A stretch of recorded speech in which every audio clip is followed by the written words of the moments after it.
terceira etapa, né, dessa primeira fase de fóruns abertos de revisão do plano diretor. Eu sou Lauro Pinotti, diretor-presidente do IPLAP.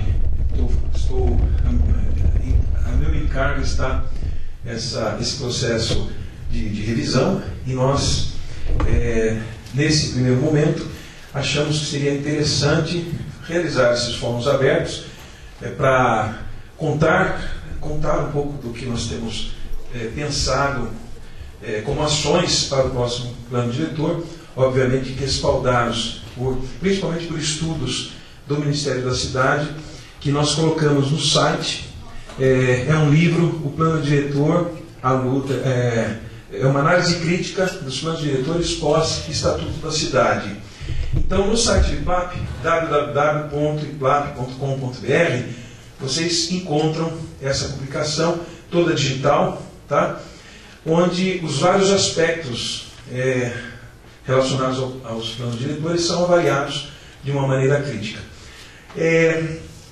Não é exatamente essa análise crítica não é exatamente positiva em relação aos planos, pelo contrário, dos mais de 700 planos que foram elaborados e colocados em prática desde que esse instrumento passou a ser necessário para os municípios, constatou-se que a grande maioria deles não é autoexecutável, não é projetivo e acaba sendo, entre aspas, letra morta, né? Segundo a própria análise. Ou seja, eles solicitam que, nesse processo de revisão, efetivamente se pense em soluções projetivas, diretrizes mais efetivas para que a gente consiga direcionar o desenvolvimento urbano segundo a cidade que queremos.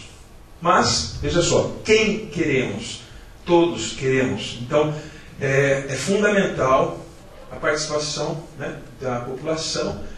É muito enaltecido o papel dos conselhos municipais de todos os segmentos que têm sido realmente implementados nos municípios e passam a proporcionar que haja essa integração entre as ações do poder público, né, e a sociedade civil, né? Bom, nós, num primeiro momento, 3 dias, analisamos uma série de fatores com relação ao plano diretor. 3 dias depois, seguintes, fizemos o mesmo com relação ao plano de mobilidade.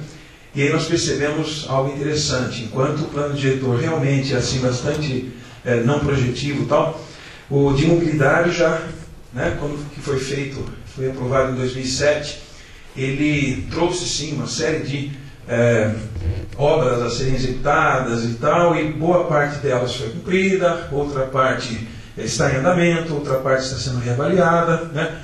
Enfim, já é um plano bastante mais projetivo. E agora, nesses 3 dias, hoje, amanhã e depois, nós temos um assunto que, poxa, mas por que você vai falar? Falou de plano diretor, falou de mobilidade, falou de parques e microcentralidades. Bom, um dos conceitos bastante percebidos já nos vários eventos que tratam do novo urbanismo diz respeito ao seguinte: por que se anda tanto na cidade de um lado para o outro? Por que tanta demanda por mobilidade? Então, se conclui o seguinte: no momento em que as pessoas tiverem próximo de suas casas praticamente tudo aquilo que elas precisam no seu dia a dia, e de modo que se torne não tão necessário que todos os dias elas façam seus movimentos pendulares, indo para o trabalho, voltando, tal. Nesse momento nós teremos uma sustentabilidade dentro daquele local em que a pessoa mora. E se todos os locais da cidade tiverem uma gestão do município no sentido de promover essa sustentabilidade, nós teremos uma cidade com uma menor demanda por mobilidade. Então, na verdade, é um remédio que não atua no sentido de vamos fazer um novo alargamento de avenida, vamos desapropriar e abrir, né? Sem contar que, claramente, as políticas municipais de mobilidade têm privilegiado a questão dos automóveis, né? Transporte sobre rodas, né? E, claro, nós, na questão do plano de mobilidade, nós recebemos pessoal do Sinutran, e que mostraram, sim, dados, dizendo que, poxa, nos últimos 10, 15 anos, aumentou o poder de compra das pessoas, barateou o valor dos veículos. Pô, todo mundo sonha em ter o seu carro, mas a partir do momento em que todo mundo comprou o carro, puxa, explodiu a quantidade de veículos na cidade. Obviamente que o poder público também não pode ficar parado, poxa, não, vamos sentar e vamos pensar que legal, vamos andar de bicicleta e tal, e não fazer as obras. Então, houve uma quantidade emergencial gigantesca de obras, no sentido de tentar dar conta desse problema, né? Mas, de fato, nós chegamos num momento em que a gente percebe que temos que ter alternativas para a mobilidade. Temos que melhorar a qualidade do nosso transporte público, temos que ter sistema de ciclovias, temos que ter boas calçadas, temos que ter calçadas acessíveis, né, para as pessoas portadoras de deficiência, temos que ter bom sistema viário, sim, temos que ter sistema de trilho. Em algum momento se concluiu que no Brasil não caberia bonde, metrô, VLT, né? E quando você sucateou e destruiu uma estrutura que você já tinha, simplesmente porque você tomou uma decisão errada por um único modal, então hoje parece bastante astronômica a cifra para você resgatar e refazer um sistema sobre trilhos. Mas enfim, a conclusão que nós chegamos, inclusive trouxemos a Miriam Rotter, que falou muito bem para a gente da questão das ciclovias. Eu anunciei que nós já contratamos a TC Urbis. Para quem conhece a questão de ciclovias, TC Urbis é uma referência nacional na elaboração de planos diretores e projetos cicloviários. Então, houve uma licitação, TC Urbis foi a vencedora, já está contratada para fazer para Piracicaba, então, esse plano diretor cicloviário. Bom, mas nessa questão, a gente chega na questão das microcentralidades. Nós percebemos, numa reunião com secretários, o secretário ele trabalha em renda, problema com ambulantes, trabalho de rua, como fazer, onde colocá-los, como fazer a gestão, né, de uma massa de trabalhadores que todos querem estar na Praça José Bonifácio ou todos querem estar no Terminal Central. E aí a gente pensou, puxa, mas num shopping center é mais valioso você estar com um quiosque no mall do que você ter sua loja, porque as pessoas passam no mall e trombam no seu quiosque, você acaba vendendo muito mais. Então, se você paga 4 mil para ficar na loja, você paga 8 mil para ficar no mall, tá? E, poxa, se a gente pensasse que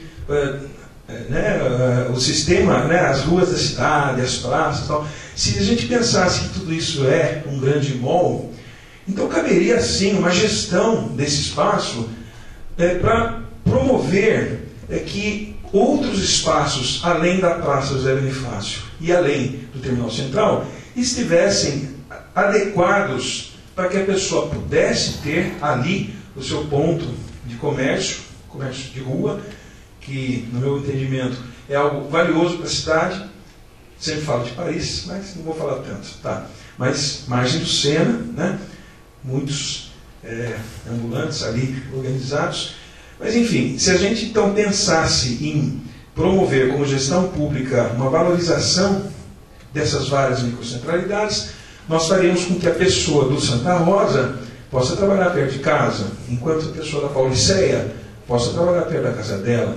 Necessariamente eles não vão todo dia ir para o centro para fazer, para ganharem o seu dia a dia, fazerem o seu trabalho, tá?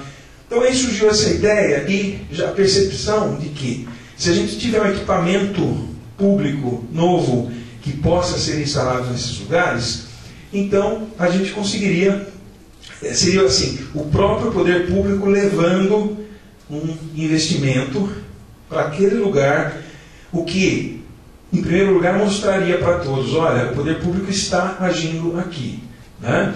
E obviamente que isso traria parceiros privados que também se interessariam e nós, aos poucos, estaríamos potencializando aquela microcentralidade como uma região sustentável da cidade. Pensamos então numa praça de cidadania, uma praça que tenha quiosques, né? Quiosques, até existe um modelo que eu mostrei que fizeram em São Sebastião, em Recife fizeram uma coisa muito semelhante, em Campinas fizeram uma coisa parecida, quiosques octogonais ali, né?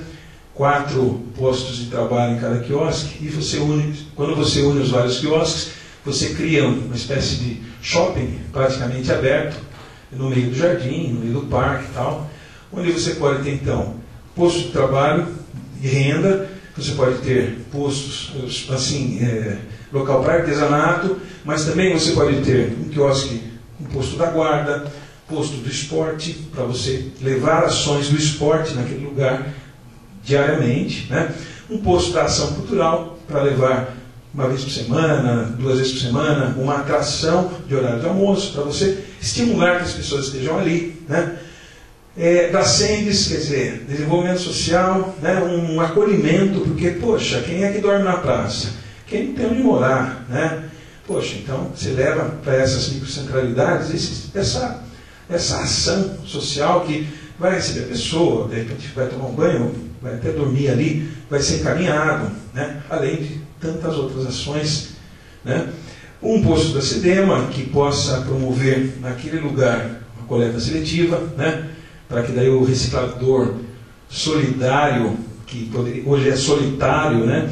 Que ele tenha esses parceiros nas microcentralidades e possa depois esse reciclador passar recolhendo material de reciclagem e tal. Enfim, são muitas ações, né? Recebi umas indicações da SEMA, que é a nossa Secretaria de Abastecimento, onde tipo um poupa-tempo local também poderia estar implantado, facilitando, levando, descentralizando as ações da prefeitura para esses locais, enfim. É algo que cabe a nós aqui discutir quais seriam as funções interessantes nessas microcentralidades, porque é uma ideia inicial que pouco a pouco está amadurecendo, está ganhando opiniões, sugestões, pessoas que aparecem e falam, não, mas olha, em tal lugar foi feito tal coisa, né? Acabei de ter reunião com uma empresa que é especialista em mobiliário urbano. E eles, sim, os quiosques desse tipo fazem parte, né, dos estudos, dos projetos e das propostas de imobiliário urbano. Ou seja, as coisas começam a se amarrar, né? Então, essa seria a questão das microcentralidades. A questão dos parques. Até nós temos aqui a presença do professor Reinaldo Calheiros, que daqui a pouco vai nos falar da questão dos parques, mas mais especificamente da questão de produção de água. Eu vou passar o slide para vocês entenderem que no nosso novo macrozoneamento a proposta é que a gente não tenha mais apenas zona urbana e zona rural. E aí nós vamos chegar no ponto que ele veio nos falar. Mas falando dos parques, é muito interessante a gente perceber que Piracicaba, historicamente, não deu as costas para o rio, né? Eu passei um tempo trabalhando em Mogi das Cruzes, na prefeitura, e é impressionante como o rio Tietê, passando por Mogi das Cruzes, ele é relegado a um esgoto, ele é simplesmente negado, sua existência é negada, como se ele fosse algo que, se possível, seria melhor que não estivesse ali. Poxa, gente, Piracicaba, tradicionalmente, voltou-se para o rio. Mas Piracicaba dá as costas para os seus ribeirões. Então, o mesmo problema se repete quando você deixa de falar do rio Piracicaba. Então, nós temos o adensamento cada vez mais voraz em direção às nossas APPs, aos nossos ribeirões.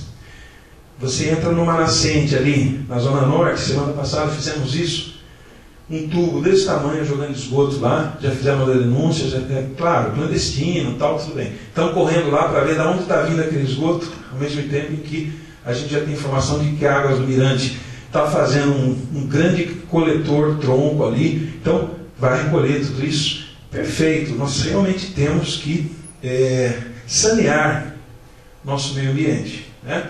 Mas o grande problema é esse. Você faz um empreendimento, primeiro você fica com a APP dentro do seu empreendimento. Você vai murar aquilo e vai impedir que o que é público deixe de ter acesso público. Depois você faz um muro para que não venha ladrão pelo mato para entrar no seu empreendimento. Então você simplesmente relega aquilo para nada. A APP não pode fazer nada mesmo. Então, vamos, sei lá, se pudesse jogar um caminhão de concreto em cima, acabava com tudo.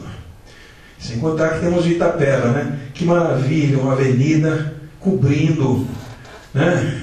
Em vários lugares a gente vê isso, né? Enquanto na Coreia eles estão renaturalizando os seus córregos, eles estão arrebentando essas avenidas e trazendo de volta o córrego, despoluindo o córrego, para que ele faça parte do sistema de parques de lazer, né, da cidade. Claro, não somos a Coreia, não temos um montão de dinheiro que eles têm, mas dar as costas para o córrego é algo que a gente precisa repensar. Nesse sentido, nós temos, por referência, o plano de parques, o Parque Linear do Tietê, né?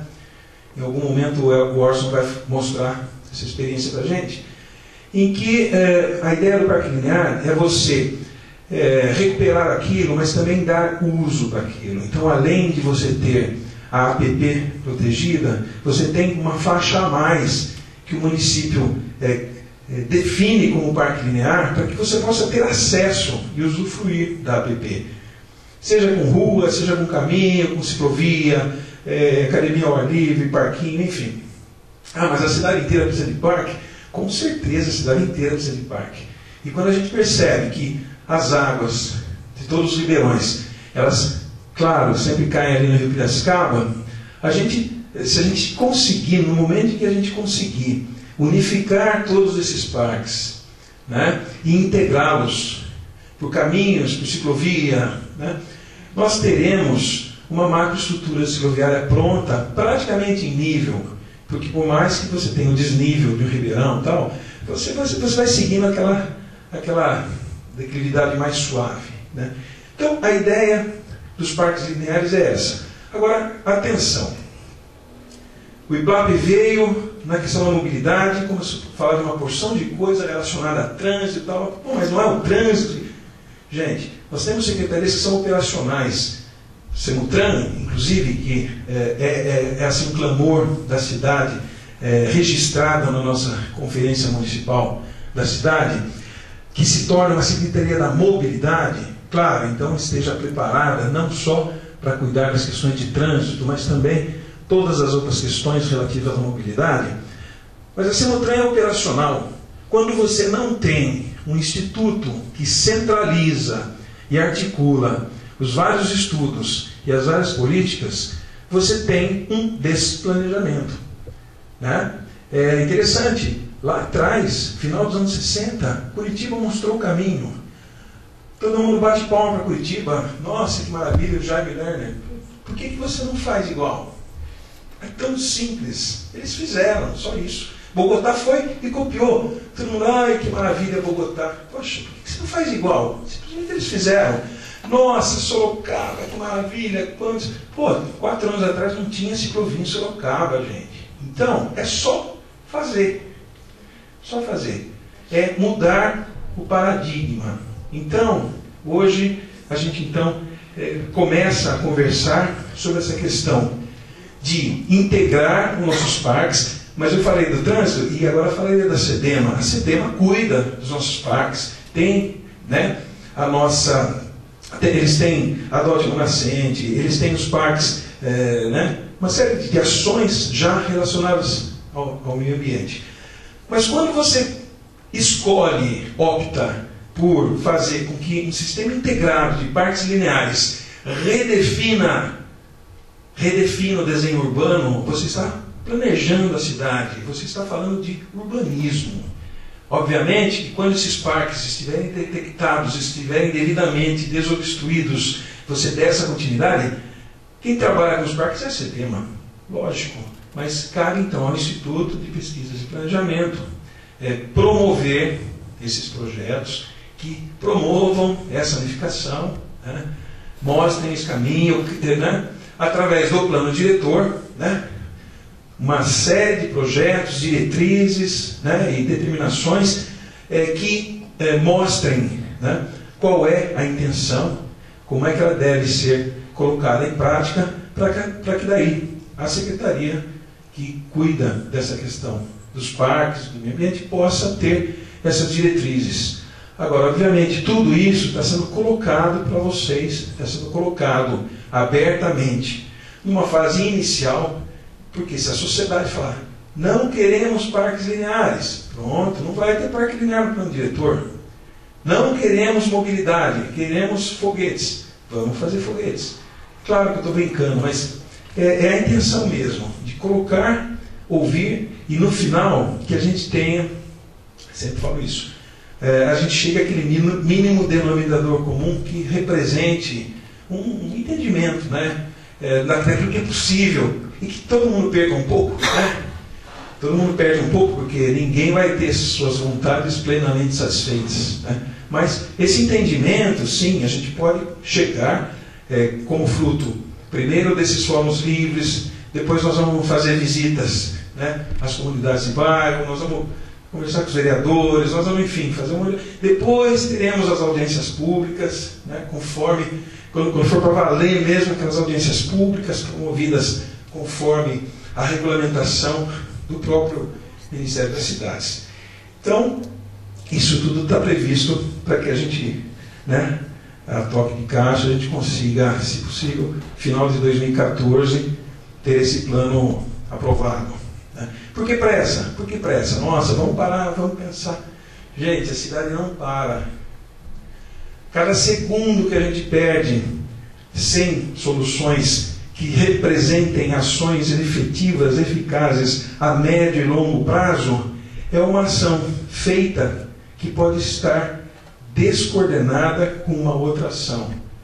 Daí, por isso que no Brasil você gasta milhões para fazer a reforma do Maracanã, que vai servir para a Copa, quando acabar tem que reformar tudo de novo, porque ele não serve para a Olimpíada.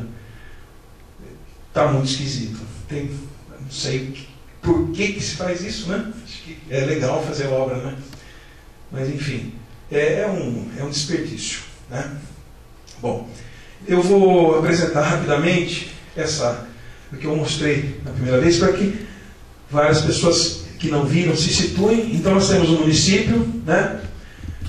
Nós temos aqui as cidades que fazem divisa com Piracicaba, né? Rio Claro, Iracemápolis, Limeira, Santa Bárbara, Rio das Pedras, Saltinho, Tietê, Laranjal, Conchas, Anhembi, Santa Maria da Serra, São Pedro e Charqueada, né? Esse aqui é o nosso atual perímetro urbano, né?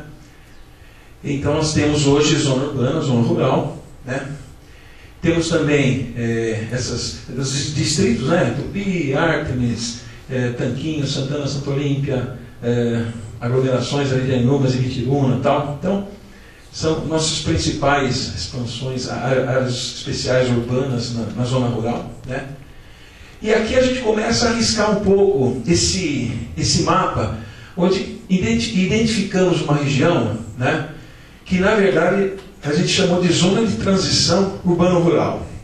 Nós temos na literatura de estudos urbanísticos a referência a essas zonas. Falam em zonas urbanas, né? Mas enfim, são sempre zonas de transição, a gente prefere chamar de transição urbano-rural, onde na verdade os estudos sempre constatam que é uma área que fica mais ou menos uma área terra de ninguém, né? Terra de ninguém, porque você não pode fazer nada lá, não pode aprovar chácara, nada, porque afinal não é rural. Mas por outro lado, o pessoal vai e faz, e depois, puxa, ficou clandestino, e agora? Puxa, vamos aumentar o perímetro para ver se resolve, acabamos resolvendo, porque fez contra os princípios da lei, né, os códigos urbanísticos, os índices e tal. Bom, enfim, e também é uma área que acontece o quê? O cara é sitiante. Aqui em Piracicaba, geralmente ele aí, nessa região, arrenda para cana. Desde o vô dele arrenda para cana, planta cana, ele recebe aquele dinheiro todo ano, pronto, tá bom. Poxa, a cana tem que se mecanizar. Tá.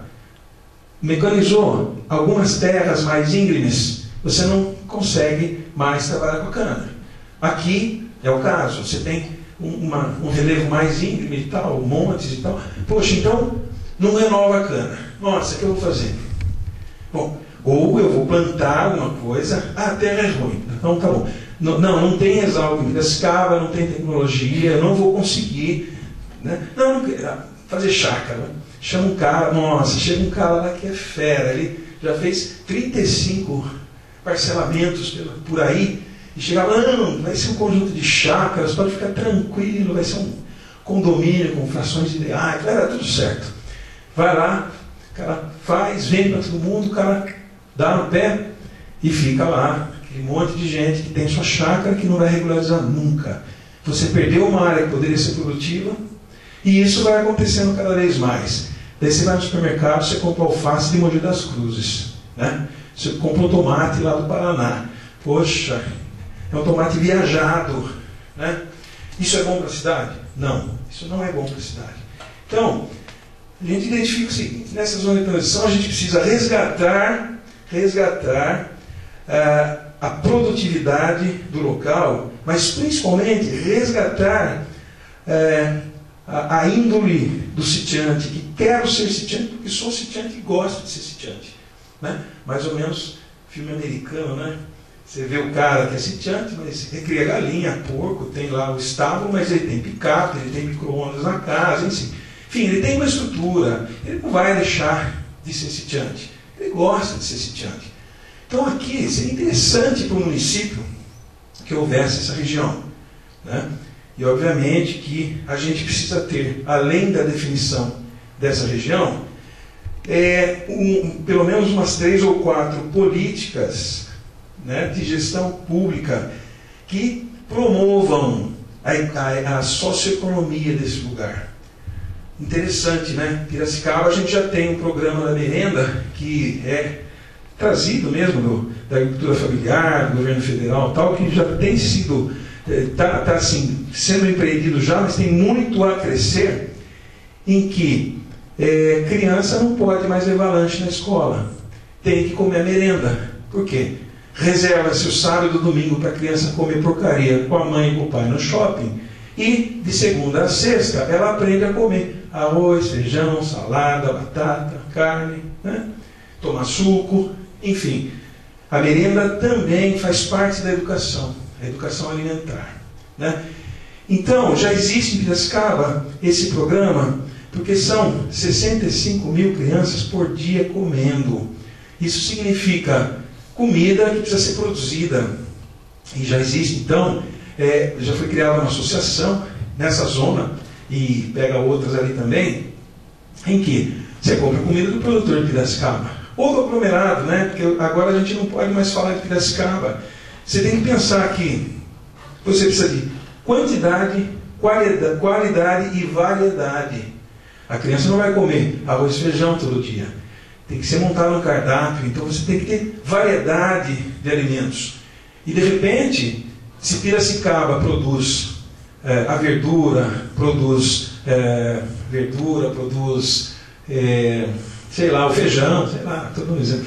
São Pedro produz o arroz, outro lugar produz o leite. Então, você percebe que sim, cabe uma política de aglomerado urbano para você administrar todos esses produtores, para que eles forneçam, não só para 65 mil crianças de Piracicaba, mas para quantas mais de todo o aglomerado. Ou seja, é uma gestão de um sistema econômico que você dá, em primeiro lugar, dignidade para quem mora ali, né? Mas por que é transição urbano-rural? Porque, de qualquer maneira, a cidade vai crescer, tem que crescer. Já tem ali expansões urbanas. Tá bom. Se você proíbe, todo mundo quer fazer. É favorável a se chegar a um sistema, né, que permita que se façam as expansões urbanas em qualquer lugar. mas nós temos que ter uma tabela de fatos geradores que façam com que muitos empreendimentos eles não possam se viabilizar, simplesmente porque ou estão numa área que é reservada para a produção de água, ou está numa área que ou seja, para a pessoa construir numa zona urbana, a gente pode pensar numa outorga onerosa da mudança de uso, né? Poxa, outorga onerosa da mudança de uso, sim, você pode ter a outorga onerosa do direito de construir, só pode 10 pavimentos, em determinados casos, 5 a mais, paga-se por isso, legal. Quero mudar, quero que seja expansão urbana, fato gerador, outorga onerosa da mudança de uso, deixa de ser rural, passa a ser urbano, ou seja, que você consiga limitar ou até inviabilizar a expansão urbana pela maneira como isso pode ser permitido. É mais eficaz do que você dizer não pode. Enfim, muito trabalho, né, doutor Cláudio Bini, para a gente formular tudo isso, né? Mas enfim, são novos conceitos, são mudanças de paradigma, tá? Bom, atrelado a isso, nós temos uma outra região interessante, né? O amarelinho é microbacia do Marins, do Paudalinho e do... como é que é o nome? Bom, são 3 microbacias. E aqui nós temos a microbacia do Congonhal, né? Interessante, um estudo feito pelo SEMAI com a Irrigarte, né? Identificou que de todas as microbacias do município, 4 microbacias são potenciais produtoras de água. Numa região, que é a nossa região aglomerado urbano, em que já se identificou um déficit bastante acentuado de recursos hídricos, não só pelo problema da outorga de água para o sistema Cantareira, que deve ser revisto agora, e segundo a própria Empasa, precisa devolver água para a nossa região do aglomerado, ou não teremos condição de desenvolvimento, né? Mas além disso, veja, o que a gente faz com uma região potencial produtora de água? Por isso que nós trouxemos o professor Rinaldo, ele vai nos falar do caso de Extrema, né? E aí, esse é assim o filé mignon de hoje, então daqui a pouquinho a gente já conversa com ele. Eu só vou concluir rapidamente para vocês entenderem o que está sendo pensado. Bom, então identificamos essa região da microbacia do Congonhal e também tem Marins, Paredão Vermelho e Tamandupá. São 4 microbacias de todas que foram identificadas como potenciais produtoras de água. Tá? Bom, aqui zona de transição. A gente considerou o quê? Que tanto aquela região de transição como a própria região de produção de água pode ser sim, deve ser colocada no macrozoneamento como uma região especial. Uma região que tem que ter uma gestão especial. Não pode mais ser terra de ninguém. Tem que ter estímulo à produção rural, políticas de desenvolvimento rural e também uma política de gestão das expansões urbanas que acontecem ali. Tá? Alto risco de degradação ambiental, forte vetor de espalhamento urbano clandestino, né?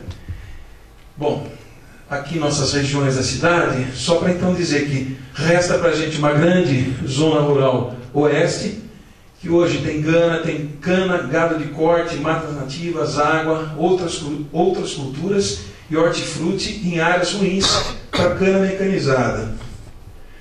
Temos também uma zona rural norte, que é bastante plana, né?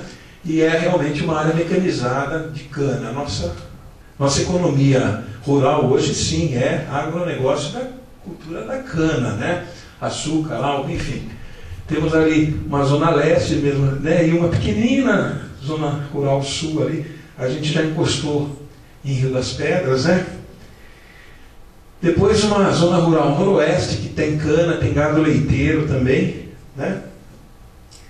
E temos também uma zona de patrimônio de Trentino-Tirolês, né? Poxa, mas para que pensar que ali é uma zona? Porque sim, isso é tematizante para a cidade, né? Está sendo feito um trabalho com eles, né?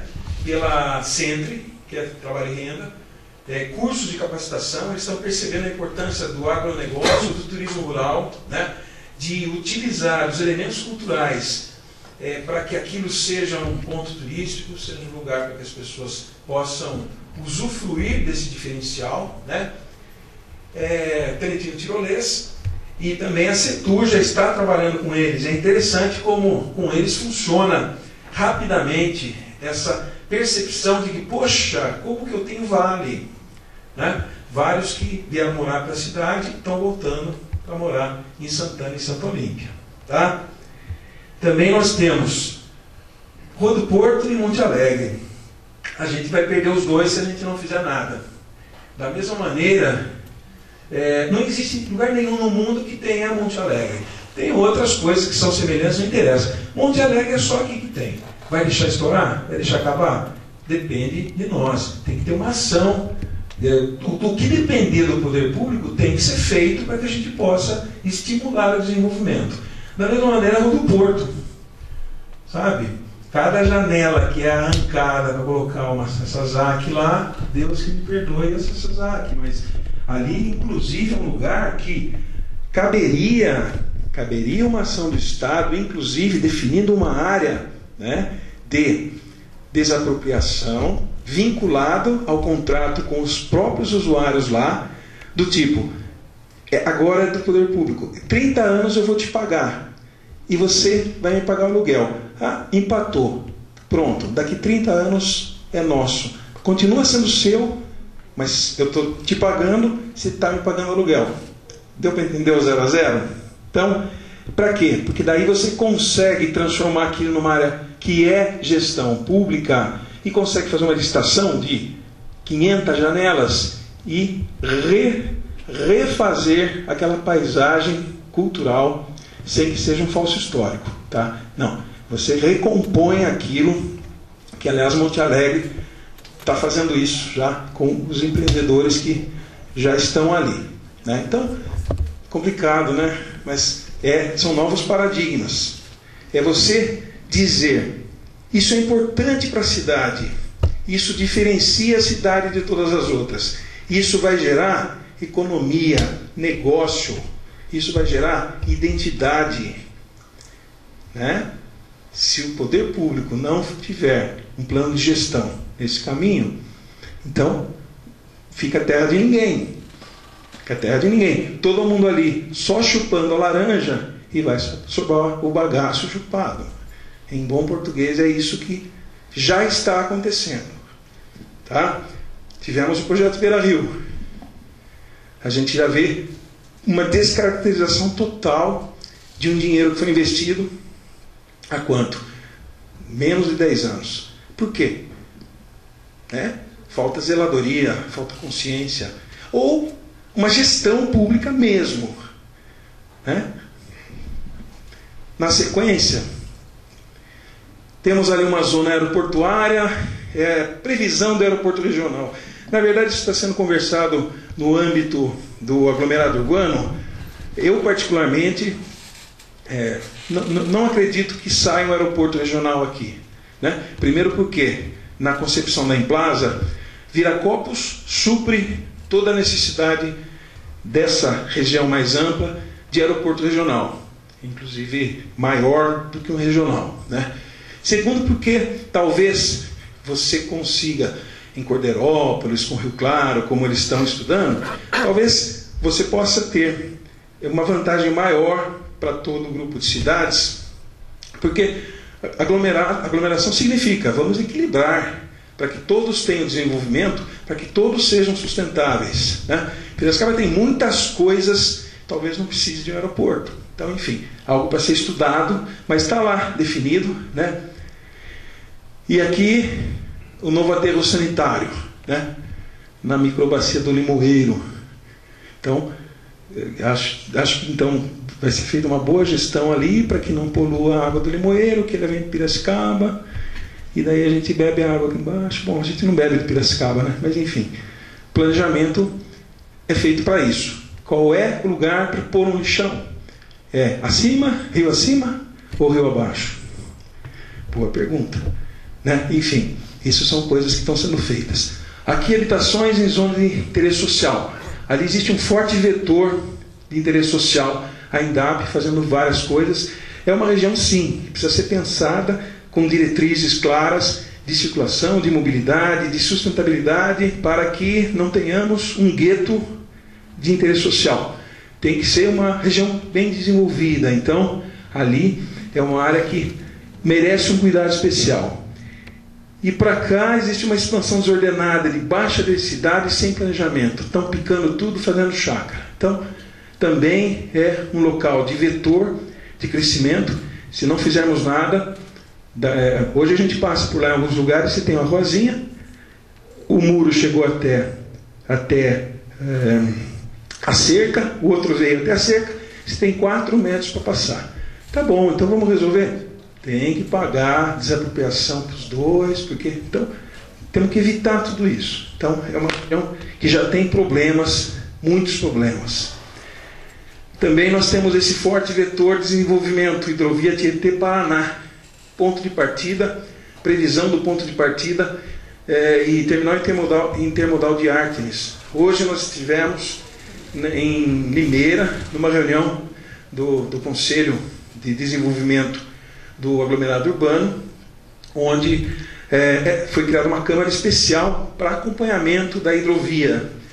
A hidrovia, me parece, irreversível, por vários fatores econômicos, porque Tanquã vai chegar mais perto de Piracicaba, porque nós vamos ter uma quantidade de água em estoque que é necessária, porque nós vamos ter o tomba, eles falam, né, nós vamos tombar tudo que vai por caminhão para as barcas. Isso representa grande economia e representa diminuir a necessidade de caminhões, né? A hidrovia, ela precisa estar casada com ferrovia. Então a gente vai ter a recomposição da ferrovia Piracicaba até Santos. Enfim, é um mega projeto do governo do estado, né? 30 anos aí que está sendo desenvolvido e que já está numa fase de projetos executivos, para que seja feita a bacia de Santa Maria da Serra e mais 4, a barragem de Santa Maria da Serra e mais 4 barragens no Tietê, chegando com a hidrovia até Salto. Tá? Então, é um projeto sim grande e que tem pesado os prós e os contras, custo-benefício, em que, obviamente, você terá perdas, mas o ganho representará uma competitividade internacional da macro metrópole paulista, né, no âmbito internacional. É nisso que o Estado de São Paulo está pensando e é para isso que ele está se preparando. Modernização de porto, sistema de hidrovia, de ferrovia, tal, porque é uma região extremamente rica e Piracicaba faz parte dela. Nós fazemos parte da mega metrópole paulista. Tá? Então, bom, na sequência nós temos aqui uma área que, em poucos anos, nós recebemos Hyundai, Uninorte, Parque Automotivo, Parque Tecnológico, a gente já tinha Unileste, Caterpillar, nós temos uma memória industrial, Monte Alegre, mais um motivo para a gente não perder Monte Alegre. Você vem para fazer negócios e na hora do almoço você tem um lugar agradável para comer, ver uma coisa, um show, uma coisa, hotel, né? Enfim. E aqui também temos próximo Exalc USP, FOP, Unicamp, FUMEP, Unimep, enfim, uma região, tudo se concentrou ali. E aquele último pedacinho que faltava marcar, a gente identifica exatamente como algo que pode representar a junção, a articulação de tudo isso. É um vetor de expansão, de desenvolvimento econômico, de ciência e tecnologia, né? Bom, então, nosso sistema viário, nosso anel viário. Bom, eu acho que já deu para ter, né, uma noção do que a gente foi conversando. Então, sobre essa questão da produção de água, a gente tem ouvido falar muito bem dessa questão de extrema, né? Poxa, que bacana, quando você pega o produtor e faz, não deixa de ser um trabalho de zeladoria com ele, quer dizer, ele percebe, poxa, é valioso o que eu estou fazendo, vou ser remunerado por isso, então eu vou cuidar. se eu conseguir, se eu plantar árvores, bom, enfim, o professor vai falar de tudo isso, porque sim, a ideia de trazê-lo é que a gente possa, no nosso próximo plano diretor, ter nessa questão de gestão da zona rural, toda uma regulamentação a respeito de termos esse sistema implantado nessas nossas microbacias que são potenciais produtoras de água. Bom, professor Rinaldo, então queria convidá-lo para começar a sua apresentação. Muito obrigado. Isso. Bom, boa noite a todos.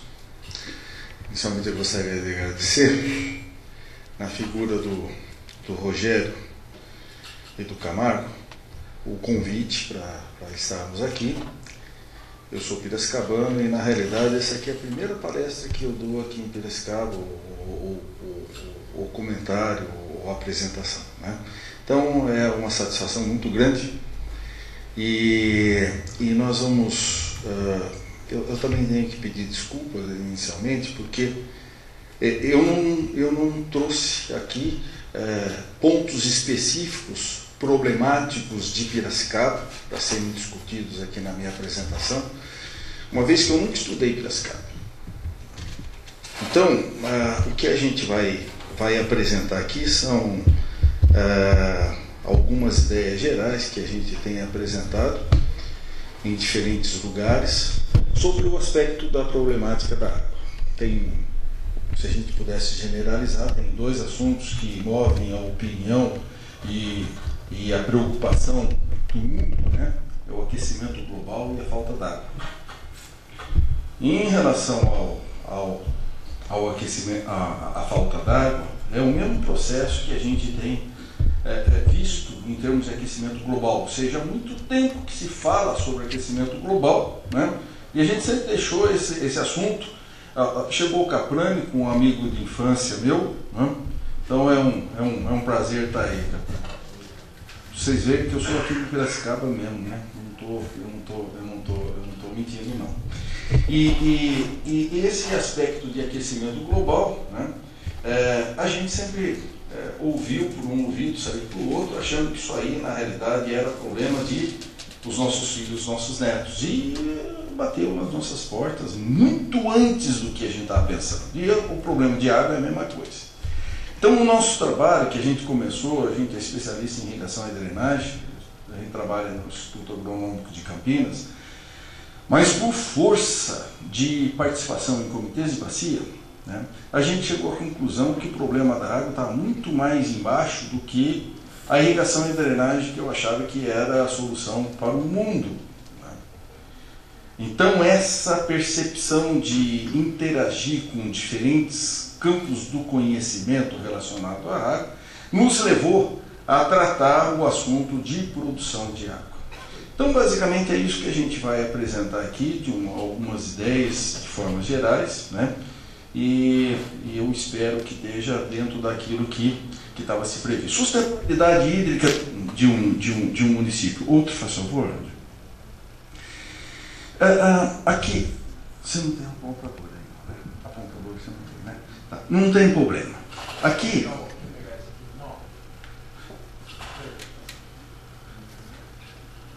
Não, mas eu vou atrapalhar você aí. Muito bom. Aqui a gente está apresentando, por exemplo, Sumaré, né, o município de Sumaré, e esse aqui é o município de Piracicaba. Isso daqui por quê? Porque dentro da... A gente está condenando aquela estratégia que até hoje prevaleceu, aonde você, enquanto município, você tem uma captação de água no rio e você se considera ad eterno, tranquilo, achando que aquele manancial de água ele vai te sustentar ao longo dos anos, ao longo das gerações. E na realidade, quando a gente trata de uma bacia urbanizada, onde os diferentes usos de água são extremamente intensos, né?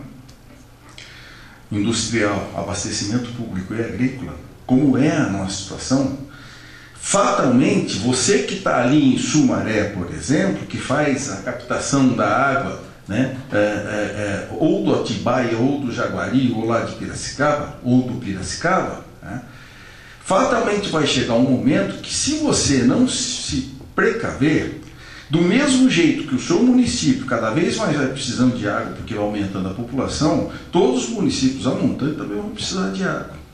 De forma que, se não tiver um estabelecimento de um planejamento regional, como o Camargo estava falando, vai chegar fatalmente um momento que você não vai mais ter o que bombear, porque os municípios a montante vão se desenvolver também, vão crescer também, as suas demandas vão aumentar também, de forma que não vai chegar água para você.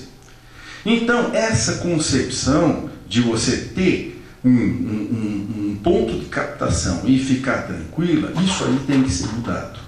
E o que a gente advoga é que, na realidade, você tem uma sustentabilidade hídrica dentro do seu próprio município.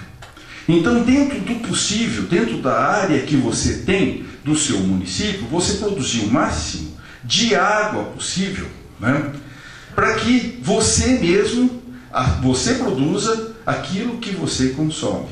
Aí você tem uma certa sustentabilidade de água. Mas aí você tem Piracicaba aqui. Dá um toquezinho, eu faço favor, Rogério.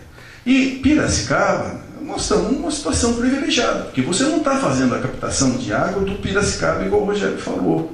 Você faz a captação de água ali do Capivari. E o Capivari passa em muito menos cidades do que o Piracicaba. Então, teoricamente, o seu risco de comprometimento de abastecimento é menor. Mas o que acontece, a despeito da gente ter uma situação favorável, eu acho que, de uma forma ou de outra, como o próprio Rogério, e eu não sabia desses dados, é interessante. Eu estou falando do Rogério porque eu fiquei o dia inteiro hoje falando com o Rogério. Desculpa, Laura. Como o Laura apresentou, você tem alguns pontos críticos em termos de disponibilidade hídrica já no município, né? E, por outro lado, você tem aqui também, né, que fazer o seu dever de casa. Então, se a gente considerar que ali está o Corumbataí, né, e aqui é a ponta de captação, dá um toquezinho, faz favor, toda essa área aqui, a montante desse ponto de captação, ela poderia, sim, produzir água. Entendendo aquilo que a gente fala de sustentabilidade, de você produzir sua própria água no município. Mas quanto seria essa produção de água aí? Aí nós vamos ter que remeter a uma estratégia que eu utilizo, faz favor, que é uma contabilidade hídrica, né, relativamente empírica, né, mas que ela é útil quando, por exemplo, uma ONG quer justificar fazer o reflorestamento de uma bacia, de uma microbacia para produzir água. Ele não tem dados para mostrar, não tem números para mostrar. Então eu utilizo essa estratégia justamente para você poder mostrar números para indústrias que dependem da água e que vão ter uma sustentabilidade e tal. E aí eu faço essas continhas. Quem está no fundo pode ser que tenha dificuldade em ver os números. Mas aí vocês acreditam em mim, né? Essa palestra vai ser disponibilizada para quem quiser. Aí se tiver erro nessas contas aí, vocês me mandam um e-mail reclamando que quer os seus dinheiros de volta dessa palestra. Basicamente, o que acontece? Aí você tem o destino das águas, né, da chuva, em uma bacia preservada.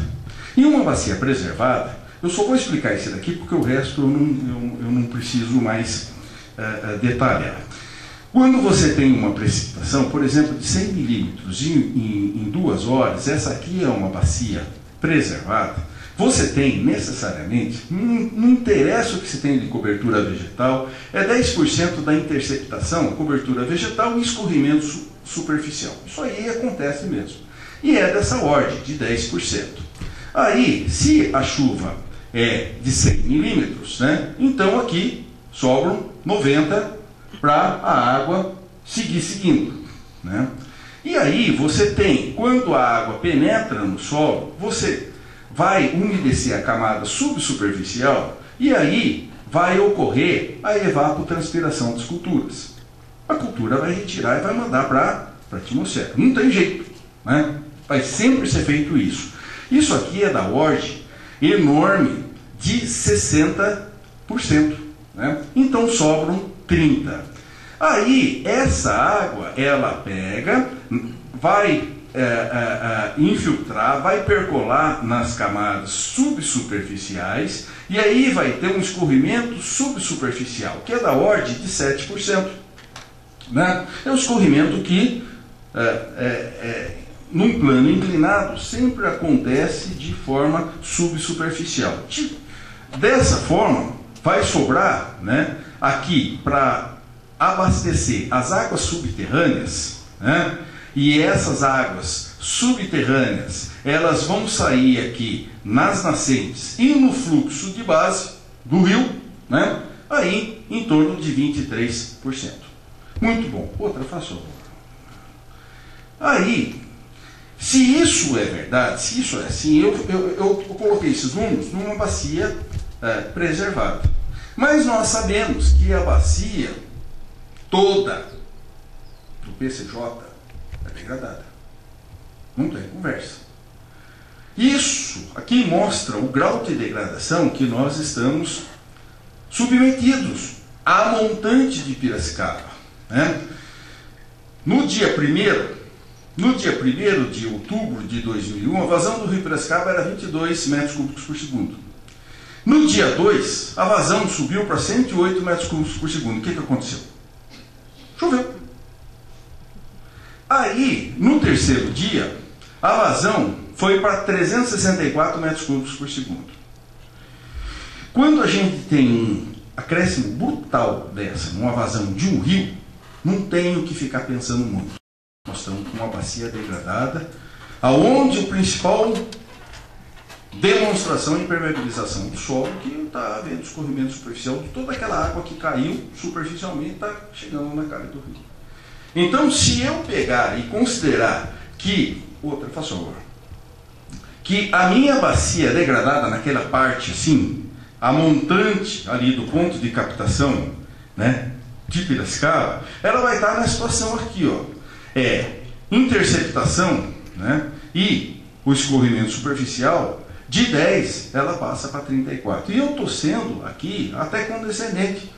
Às vezes corre muito mais do que isso. Consequentemente, vai sobrar 66 milímetros. Se aí esses 66 milímetros vão umedecer as camadas subsuperficiais. Aí 60 milímetros vai para a atmosfera. Sobram 6. Esses 6, né, já não dá mais para ter o escorrimento subsuperficial de 7%. Tudo 6% vai escorrer subsuperficialmente. Conclusão, o que vai chegar mesmo lá para abastecer as águas subterrâneas é zero. Só que para efeito de produção de água ali no córrego, né, eu tenho que somar essas duas. É 6, né, mais 0, então é 6%, ou seja, 100 milímetros de uma chuva de 100 milímetros, né, que efetivamente vai fazer o abastecimento vai sair na nascente e no fluxo de base. Só que, quando você tem uma nascente assoreada, que é grande parte da nossa situação que tem, você citou uma nascente. Aí você tem uma bacia que está impermeabilizada, que tem escorrimento superficial, que traz toda aquela erosão e sedimento em cima de uma nascente, e mais a compactação. Por quê? Porque aquela nascente não está protegida fisicamente, com cobertura vegetal, com isso, com aquilo, tal, e muitas vezes o gato está pisando ali em cima. Então você tem uma bacia compactada. Em sendo assim, 50% que poderia sair já é retido ali, porque a água não tem força para romper aquela camada compactada. Consequentemente, na nossa contabilidadezinha simples, o que sai mesmo lá na nascente, no fluxo de base, é 3% só. Outra, faz favor. Essa parte aqui é uma parte um pouquinho mais contábil, mais chata, né? Mas ele serve para contextualizar aquilo que nós vamos falar o resto. Se eu pegar e essa bacia degradada, eu fizer práticas conservacionistas, aumentando a infiltração, a recarga, a infiltração, a percolação, a recarga das águas subterrâneas, mas eu fizer só meia boca, uma coisinha boba, e eu melhorar só em torno de 30% aquela degradação, ou seja, eu estava impermeabilizado, eu estava retendo 30%, agora, né, eu vou só melhorar a capacidade de infiltração da água no solo em 30%, então vai conseguir infiltrar 20%. Se é assim, né, essa interceptação aqui inicial do solo passa para 24%. Aí vai ter a mesma transpiração de 60, evapotranspiração de 60 milímetros, com a água que umedeceu as camadas subsuperficiais aqui onde estão a zona do sistema radicular das plantas. Aí eu vou ter um escorrimento subsuperficial de 6%, né? Porque sempre tem o solo está mais seco, então vai ter um escorrimento superficial menor. Conclusão, o que vai haver de recarga vai ainda sobrar 10 milímetros daquela chuva de 100 milímetros. Por quê? Eu só melhorei um pouquinho a capacidade de infiltração, percolação e recarga das águas subterrâneas. Isso quer dizer que eu tenho 16 milímetros aqui e essa nascente está desassoreada. Conclusão, dos 16, antes que era 3%, eu passei para 16% de uma chuva de 100 milímetros. Isso significa que 13% de aumento da vazão das nascentes e fluxo de base. Outra, faz favor.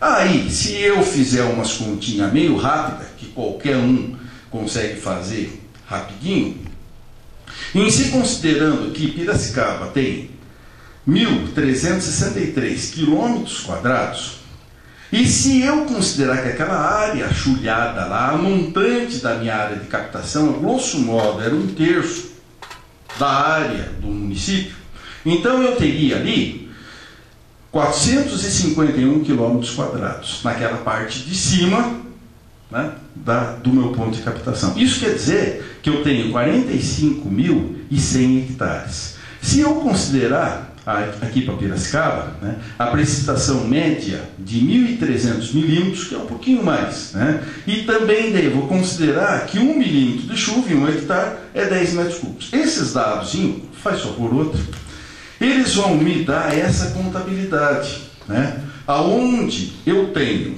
que, numa precipitação anual de 1.300 milímetros, se eu aumentei 13% aquela minha área, aquela minha água útil, aquela porcentagem útil daquilo que estava caindo, isso aqui representa 169 milímetros. Né? Aí, aquela área chulhada, que é 45.100 hectares, se vocês fizerem umas continhas de regrinha de 3, isso significa que eu estou aumentando em termos de volume de água anual, porque eu estou considerando milímetro por ano, né, em torno de 76.219.000 metros cúbicos por ano, ou 6.351.500.000 metros cúbicos por mês, ou 211.719 metros cúbicos por dia.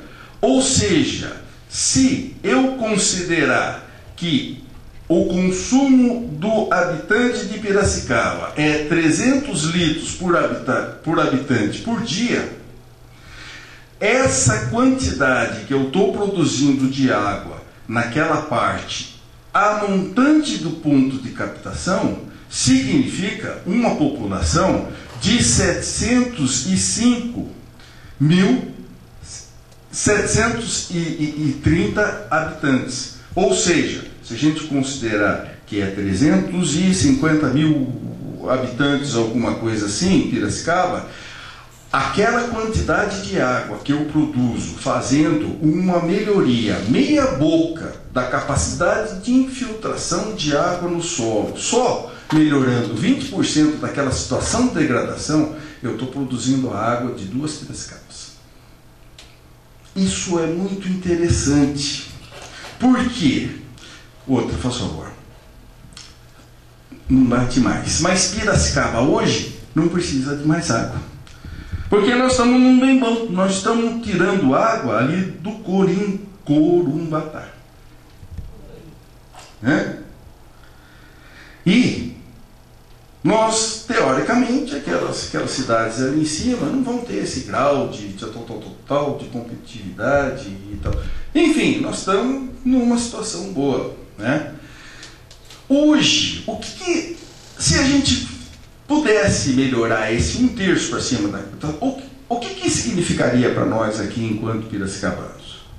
Faz favor. Significaria isso aqui, ó. Regularização do rio. Quando você tem uma situação onde a área está degradada, você tem picos de vazão, né, no rio, e esses picos de vazão aqui, eles sobem muito. Essa aqui é a curva de vazão com solo degradado. Essa aqui seria a vazão que ocorreria na época das chuvas, né, se você tivesse uma bacia com solo recuperado na sua capacidade de infiltração, percolação e recarga das águas subterrâneas. Então não teria esse pico aqui, de tudo que está escorrendo na minha encosta, chega no rio e aumenta absurdamente a vazão, como a gente viu ali naquele período. Consequentemente, o que está acontecendo? Essa água aqui, ela está se infiltrando no solo. E quando ela se infiltra no solo, então ela fica participando de um depósito de água no solo que vai sendo liberado aos poucos. Aí o que acontece? Como é liberado aos poucos, ou seja, aquela água do verão vai ser liberada para o inverno, o que vai nos beneficiar? Dá um toquezinho, por favor. É isso aqui, ó. Ou seja, a gente não teria essa situação aqui de seca no rio Piracicaba, né? Onde há um decréscimo enorme de vazão nessa época. Dá uma olhadinha lá no rio Piracicaba, vê como é que está hoje, né? Enfim, a gente teria aí uma situação muito mais homogênea em termos de vazão do rio Piracicaba, em termos de sustentabilidade biota do rio Piracicaba e em termos de seguridade de água, que é um outro tópico que nós vamos abordar. Faz favor. Outro. E a seguridade de água de um município? O que significa isso? A gente já falou, então, autossuficiência de água no município, que é você pegar e produzir a sua própria água. Agora, a seguridade de água do município. A Sanasa, ela tem tocado nesse ponto. Ela apresentou, inclusive, um seminário aqui sobre seguridade de água, mas ela enfoca muito o aspecto de qualidade de água. Aonde faz amostragens de água e tal. A forma como a gente fala seguridade de água é um pouquinho mais ampla, né? Contempla também o aspecto de quantidade de água. E seguridade de água, eu vou usar aqui, por favor, um exemplo de Nova Odessa. A Nova Odessa nos procurou, através de uma palestra que nós demos lá, e eles estavam querendo fazer uma melhoria do sistema hídrico lá de Nova Odessa. Então, esse estudo, né, é já um estudo que a gente já encaminhou a Nova Odessa e a gente está nas tratativas de pegar e executar, né, esse pré-projeto aí. E aí está as unidades de informações territoriais do município de Nova Odessa aí. Outra, faz favor.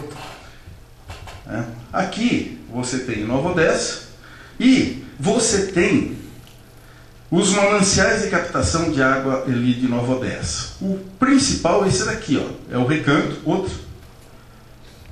É o Recanto, né? que são esses aqui, esse conjunto aqui de barragens, são 3 aqui, né? Você tem uma outra captação de água, outra, que é aqui a represa dos Lopes, né? Represa dos Lopes, e ainda você tem uma outra captação, que é aqui tirando, né, da represa de Salto Grande. Esse aqui é meio estratégico, basicamente não se utiliza. Outro. Esse conjunto de represas aqui do Recanto, né, ela é interessante porque, bom, acho que aqui estão a represa do Recanto, aqui estão a represa dos Lopes e mais aqui está a captação do Salto Grande, né? Outra, deixa eu melhorar aqui. Essa aqui, que é a represa do Recanto, o grande problema é o seguinte, o pessoal da CODEM reclama que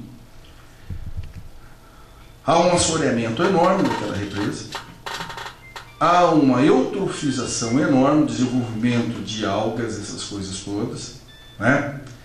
Enfim, a qualidade da água tem diminuído gradativamente. Pior, está chegando cada vez menos água. E aí você analisa aqui e você vê que o contorno, o que acontece? Você tem aqui, ó, nascente relativamente degradada, sem proteção nenhuma. Você tem outra nascente aqui, recebendo uma pressão, né, da urbanização enorme, sem proteção nenhuma, né? E aqui não é diferente. O contorno aqui, o que é? Isso aqui é cana-de-açúcar.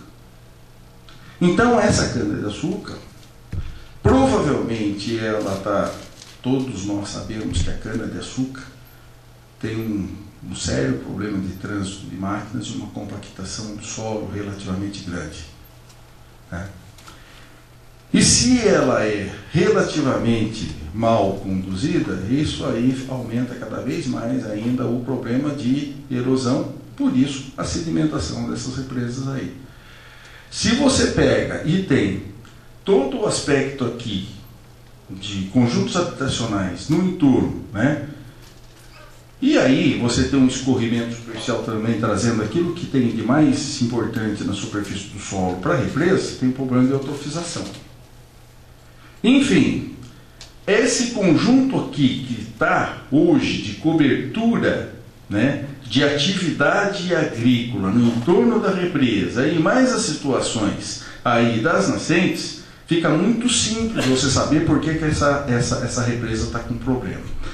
Outro, aqui é do Lopes. O do Lopes, em cima, também é cana-de-açúcar. Do lado aqui, isso aqui é passagem. E a passagem, quando mal conduzida, né, o gado vai pisoteando, aquilo lá vai compactando cada vez mais e você tem problema aí de todo o problema de erosão e tal.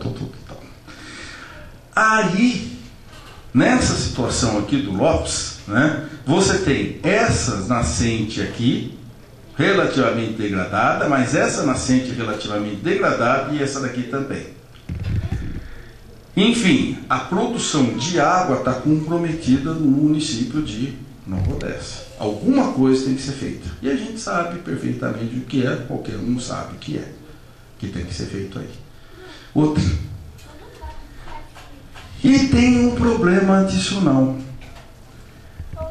Essa represa do Lopes, essas nascentes estão aqui, à margem da Anhanguera.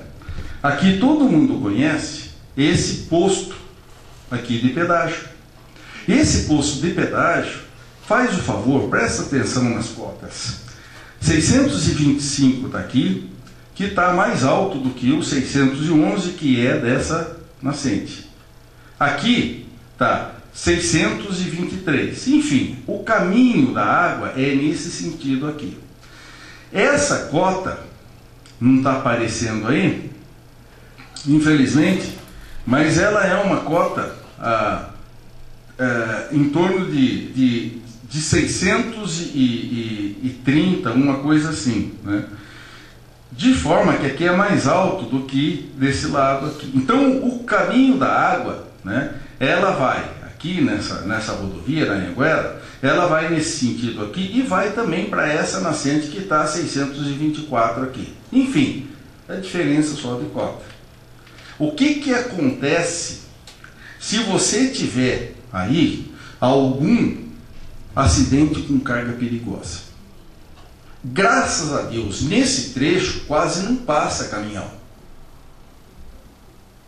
nem carga perigosa. Concorda comigo?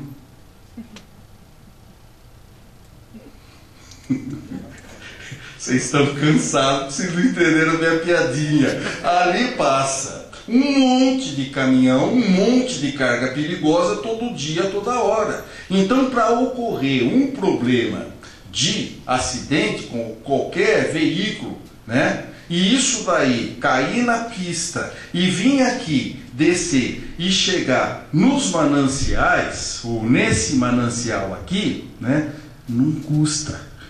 Então, isso chama seguridade hídrica, né? E isso aqui nós temos que prever dentro de um município, que os seus pontos de captação não fiquem submetidos, né? Não fiquem expostos a algum acidente, aonde você não pode mais fazer a captação de água e de repente vir um colapso. Eu quero ver você justificar, enquanto político, no bairro não sei o que, Nova Alvorada, que não dá para captar porque teve um problema de um acidente de carga. Então isso aqui é seguridade de água. Outro. Aí eu tenho uma autossuficiência de água hídrica no município, que a gente já falou, mas a seguridade de água do município, isso daí vai dar a sustentabilidade hídrica do município. Por quê? Porque não é porque um município é autossuficiente que ele tem uma sustentabilidade hídrica, como a gente viu aí. E o meio urbano, como que eu posso contribuir? Bom, aí, preservar e utilizar nascentes no meio urbano, né? O que falta no nosso meio urbano é orientação. Eu lembro agora, me remeto à minha infância, quando essa aqui é uma nascente, né, na calçada, na rua Silva Jardim. Essa daqui é a minha casa, eu não estou morando lá, mas é a casa da nossa família. Quando eu morava 4 quarteirões abaixo, na rua Manuel Ferraz da Ruda Campos, e era moleque, o meu pai, que era funcionário público aqui da prefeitura, amigo do Caprânico, o Caprânico foi embora, amigo do pai do Caprânico, ele sempre perguntava: o moleque foi buscar água? E eu nunca tinha ido buscar água, né? Aí eu saía, dava 4 quarteirões para pegar a água dessa bica aí, né? Isso aí foi a vida inteira, né, na minha adolescência. Quando nós mudamos para essa casa, meu pai nunca pediu para eu buscar água, né? E isso daí, o que acontece? Eu sempre, era comum, principalmente na época das secas, você formar fila aí para pegar dessa água aí que escorria em maior quantidade do que escorre hoje. Outra. Só que eu, depois, aprendendo um pouquinho sobre nascentes, aqui está a nascente ali na Silva Jardim, né? E aqui você tem o estádio, né, onde joga o 15 de Piracicaba, só que aqui em cima do estádio você tem o cemitério. E aqui você tem essa cota de 581 aqui, que é do cemitério, e a minha nascente está na cota de 561. Enfim, essas setas aqui amarelas, né, indicam o fluxo que tem da água subterrânea. Consequentemente, do cemitério, né, que cemitério quase não polui a água subterrânea, né? Então, aí eu cheguei à conclusão que a minha adolescência inteira eu bebi o passado dos outros. E isso é falta de orientação. Por quê? Numa nascente urbana, nenhuma nascente urbana deve ser utilizada, faltou um I ali, para abastecimento público. Isso é taxativo. Não, mas eu tenho Poços de Caldas. Nenhuma. E isso é muito simples de você entender o porquê. Porque quando você está no meio urbano, você tem uma rede de esgoto, e essa rede de esgoto são tubulões de 3 em 3 metros, são encaixados, onde você é ponte bolsa, você só tem um anel, né, de vedação ali, um anel de borracha. Ao longo do tempo, aquilo tudo, né, vai se deteriorando e fatalmente, a cada 3 metros eu tenho disso, num quarteirão para cima de uma nascente, você tem milhares de pontos onde pode ter infiltração. E é sempre assim. Aí eu instigo o pessoal quando eu tenho tempo, né? Mas o que você deve fazer então para se prevenir? Não, vamos fazer análise de água, mas numa situação dessa é assim, ó, você colocou lá, tirou, não estava, agora está. Por quê? Porque um vazamentozinho que teve em uma dessas milhares de emendas de uma canalização, começou um mês atrás, depois de 1 minuto pode estar chegando ali. Então você pegar aí, deixar uma população se abastecer de uma nascente urbana é no mínimo irresponsabilidade. Mas o que acontece? Faz favor. É assim, essa aqui é uma nascente, né, em Campinas, né, igual que a gente tem por aqui, outro, né? E aí vem o rapaz e coloca, porque essa água está fresquinha e ela está límpida, né? Então ele leva para casa para beber, porque é melhor essa água do que a da torneira, não? Outro, aí o outro rapaz na mesma fonte, e é sempre assim, né? Outro, aí é uma nascente também em praça pública, outro. E aí está o pessoal que veio e já está levando a sua aguinha para casa, né? Numa nascentezinha de água límpida, né? Outra, né? Enfim, é isso que acontece. Então nós precisamos também, né, ter as nossas orientações, as nossas educações ambientais para prevenir esse tipo de coisa. Mas dá para o meio urbano fazer sua lição de casa, né? E qual que seria então? Outra, faz favor. CU.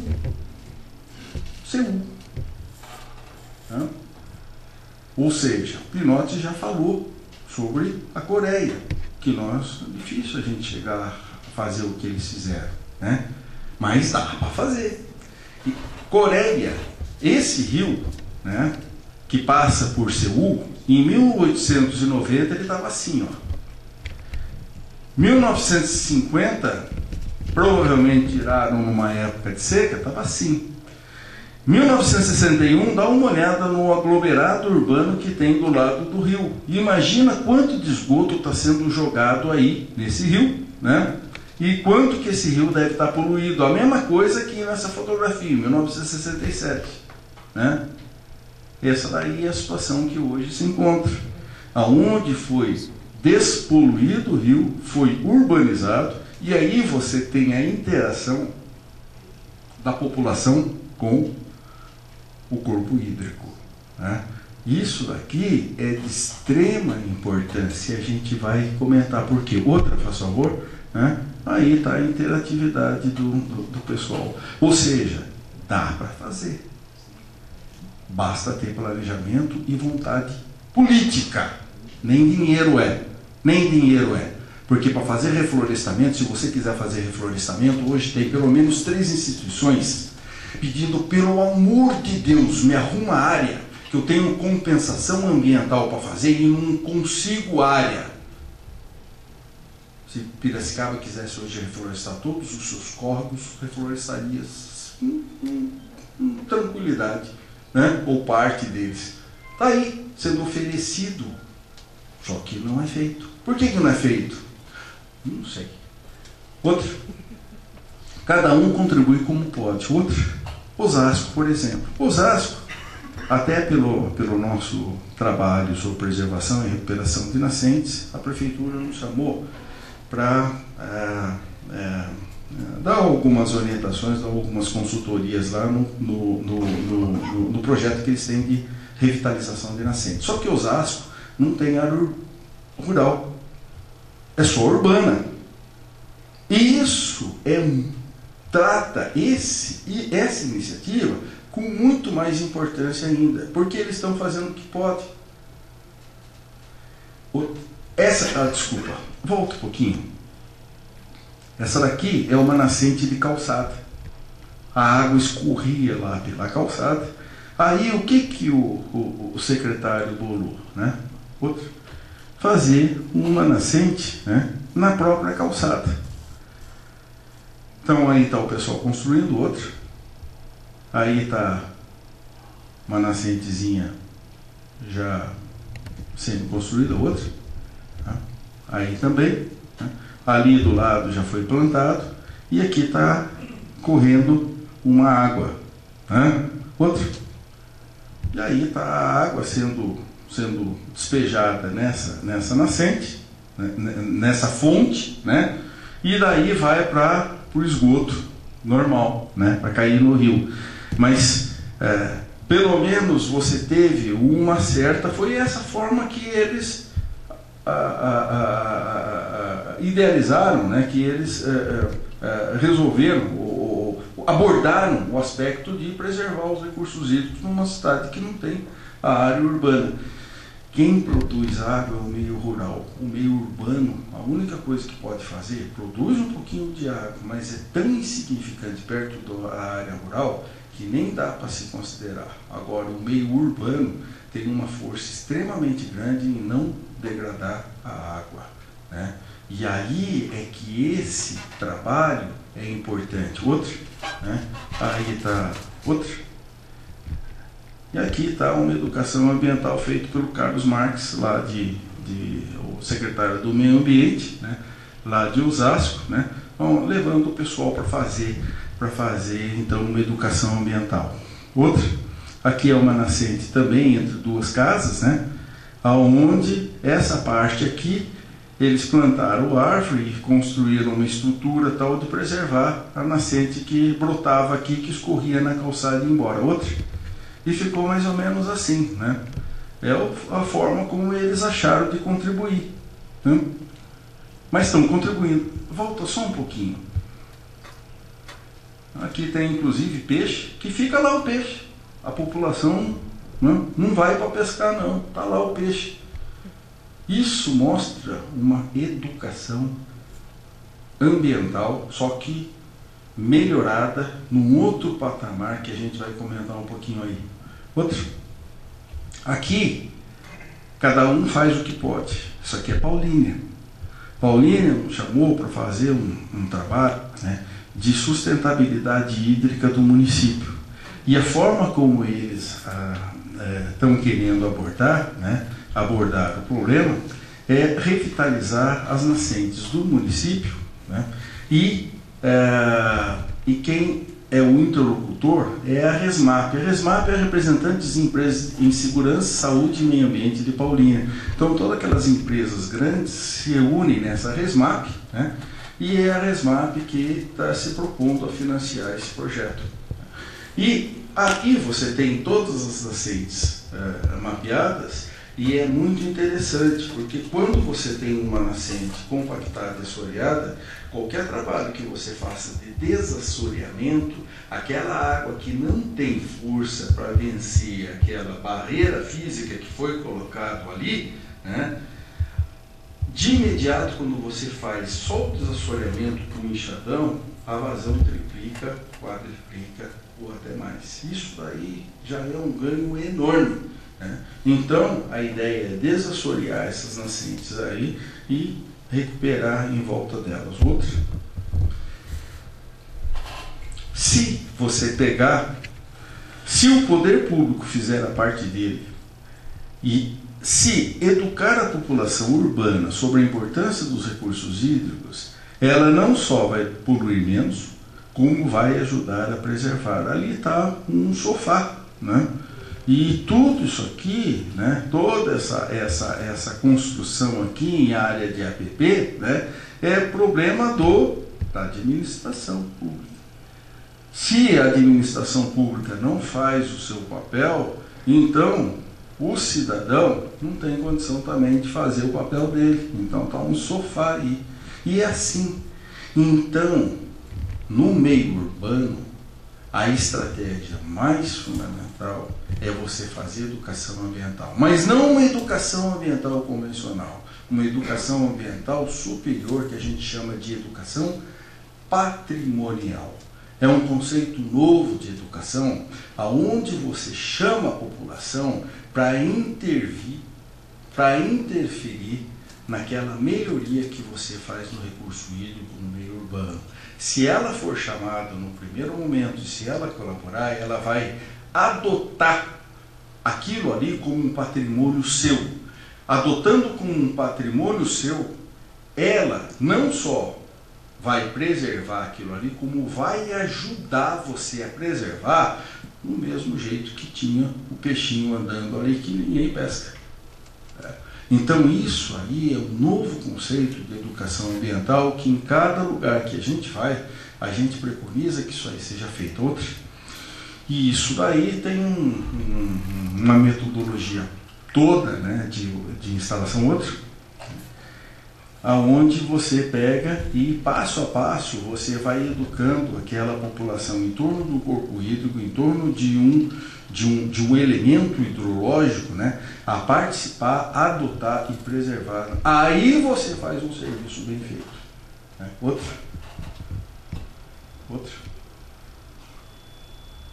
É tudo a metodologia. Com isso, eu termino aqui a nossa explanação, dizendo que nós temos muito para fazer. Nós temos tido uma melhoria de consciência muito boa em relação aos recursos hídricos. Só que nós estamos muito morosos para implementá-los. Né? E é relativamente simples. E muitas das vezes não precisa de dinheiro, não. Precisa só de boa vontade política. Muito obrigado, pessoal.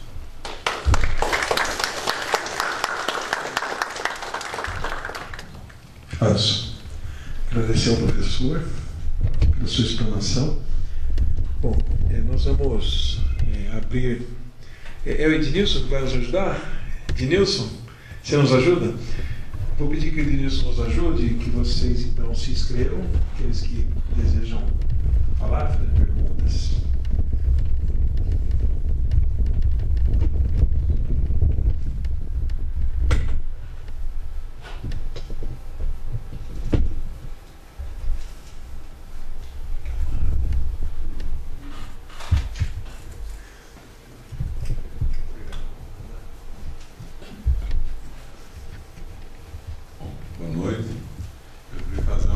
Só pedir que vocês se identifiquem, porque a gente está registrando para fazer a ata depois. Obrigado. Meu nome é Marco Antônio Guidotti. Eu queria assim, ter uma observação aqui.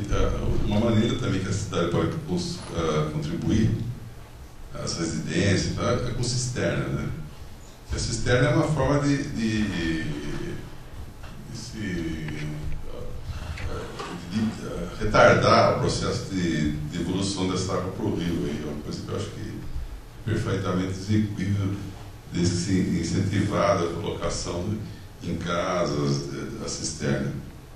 E agora, em relação a essa preservação que o senhor colocou, a legislação nossa não permite fazer uma coisa, por exemplo, como foi feito em Seul. É bonito de se ver, é uma coisa bacana, uma coisa correta, entendo que seja dessa forma. Mas se quiser fazer uma coisa, se você fizer uma coisa aqui, assim, você vai preso. Né? E também a questão das nascentes, a nascente, ela é uma solução que só pode ser feita, esse tipo de solução, cidade assim, porque depois integrar todo, porque ela tem que ser preservada, tem 50 metros, você não pode tocar na nascente. E o que você colocou desse uso das partes de preservação do meio ambiente, de acesso do público ter acesso a essa área, se quiser criar ciclovias, acesso numa área paralela talvez, mas dentro da área também não é permitido. Né? A nossa legislação é muito rígida e a rigidez às vezes é tão grande que acaba fazendo com que as pessoas destrua esse meio ambiente, né? O que acontece, assim, já aconteceu em várias situações, né? Só isso. Faça. Idote é assim, mas é mais ou menos assim.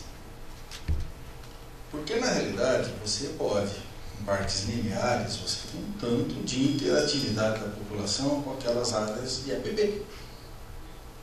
São feitas. Né? Mas você está coberto de razão. Nós temos uma legislação que ela é rígida, né? E ao mesmo tempo que ela é rígida, ela é descumprida, né? E agora piorou ainda mais. Então, quando você falou em termos de lei, né, me deu o gancho de abordar um assunto que a gente tem preconizado em todas as palestras que a gente faz, que é a importância do município na revisão do Código Florestal.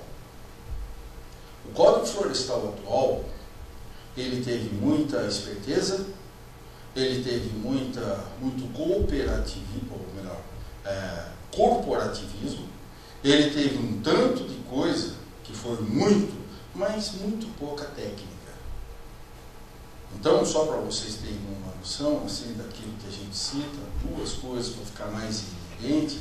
Hoje, enquanto você tinha uma APP de topo de morro, né, que era determinada pelo morro mais baixo de 1000 metros lineares, hoje você tem o ponto de sela que vai determinar, né, numa pendente de 25 graus, né, qual o morro que deve ter a parte reflorestada. Numa contabilidade simples, a gente acabou de dar uma palestra lá no Comitê do Guandu. O Comitê do Guandu é o comitê mais importante lá do Rio de Janeiro, porque abastece, é o Guandu que abastece a região metropolitana do Rio de Janeiro. Ali naquele comitê de bacias, naquela bacia hidrográfica, se for aplicada essa nova legislação, as matas de topo de morro vão ser reduzidas para menos de 30%, nessa jogadinha de ponto de sela. Mas não para por aí o novo Código Florestal. O novo Código Florestal, que antes você pegava a cota de maior enchente para começar a delimitar a APP, hoje é no leito regular do rio. Então você vai lá e faz um reflorestamento muito bem intencionado, com 80 espécies nativas diferentes, tal, para você fazer aquilo que a natureza fazia, tentar imitar, com uma diversidade biológica e tal. Aí você coloca essas 80 espécies e você planta a APP.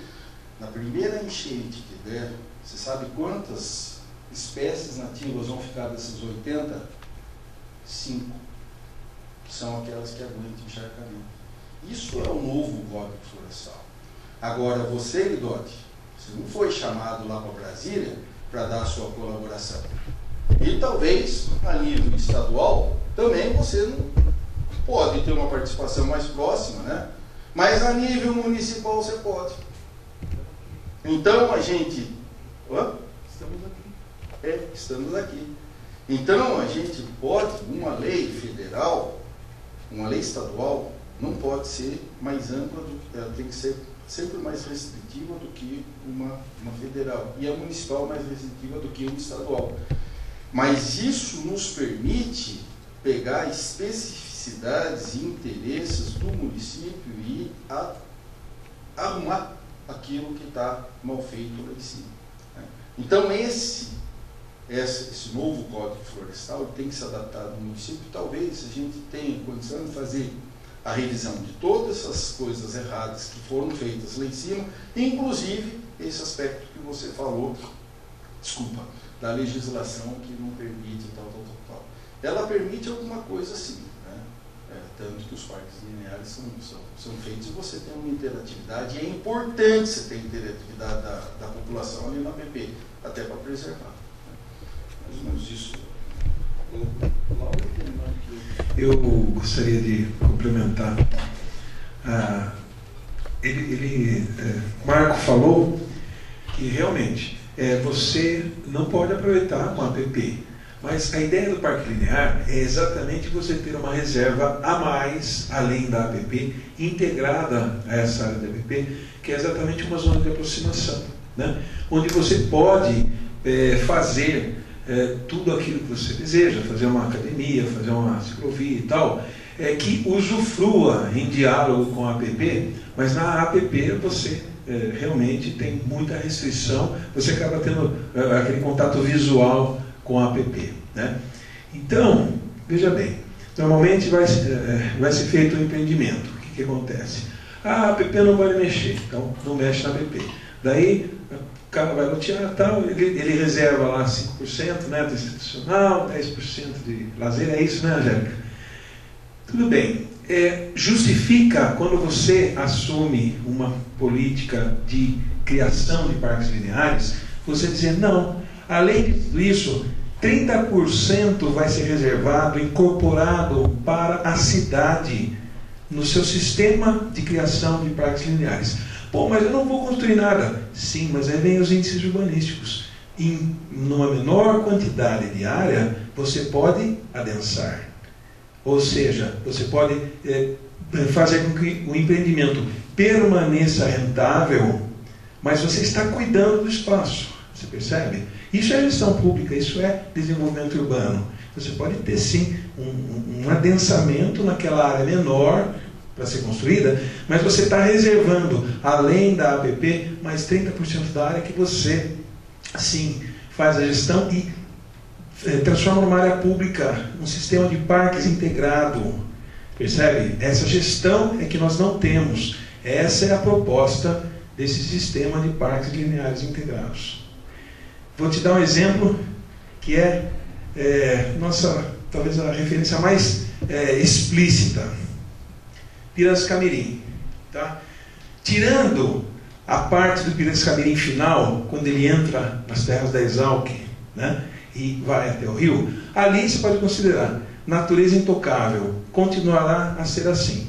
Eu não acredito que a Exalc faça qualquer ação que degrade aquilo que está preservado. Então, ali pronto, natureza intocável. As outras, rio acima, até o momento em que o Piracicamirim faz ali a divisa de Piracicaba com o Rio das Pedras, daí começa a descer, a gente identifica 3 tipos de situações, 3 gomos. Lá no Taquaral, né, terras do Roberto Dedini, né, pô, vai ter um monte de loteamento ali. Legal. Ali é um lugar que o município tem algo que ainda praticamente está intocável.